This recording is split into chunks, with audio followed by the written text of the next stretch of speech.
Bharatiya Janata party હતું અને આજે સ્વર્ગસ્થ શિરીષભાઈ શુક્લને પણ નમ્ર શ્રદ્ધાંજલિ આપું છું ને એમને પણ આપણે યાદ કરીએ કે શિરીષભાઈએ કંડારેલી ભારતીય જનતા પાર્ટીની આ કેડી આજે એના ફળ દરેક કાર્યકર્તા ચાખી રહ્યા છે.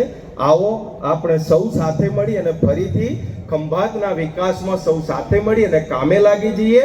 અને જેમ આપણા રાજેશભાઈએ કહ્યું એમ ડબલ એન્જિનની સરકારની જગ્યાએ ટ્રિપલ એન્જિન. અને સાહેબ એક નાની મારી વિનંતી છે, આપ પહેલી જ વખત ખંભાત પધાર્યા છો પણ ફરી પણ આપ આવજો અને ખંભાતનું મારા વિશેષ ધ્યાન આપજો. જ્યારે હું આપના આશીર્વાદ લેવા આવ્યો ત્યાં મેં તમને એક જ વાત કરી હતી કે સાહેબ મારે કંઈ જ જોઈતું નથી, પણ મારા ખંભાતને તમે વિચારજો. અને પાણીનો પ્રશ્ન તો સાહેબે તરત જ એવું કહી દીધું કે જા તારા પાણીનું નિરાકરણ આવી જશે. અને આજે ખંભાતની પાણીની યોજનાનું ખાતમુહૂર્ત 15 દિવસમાં સાહેબ કરશે.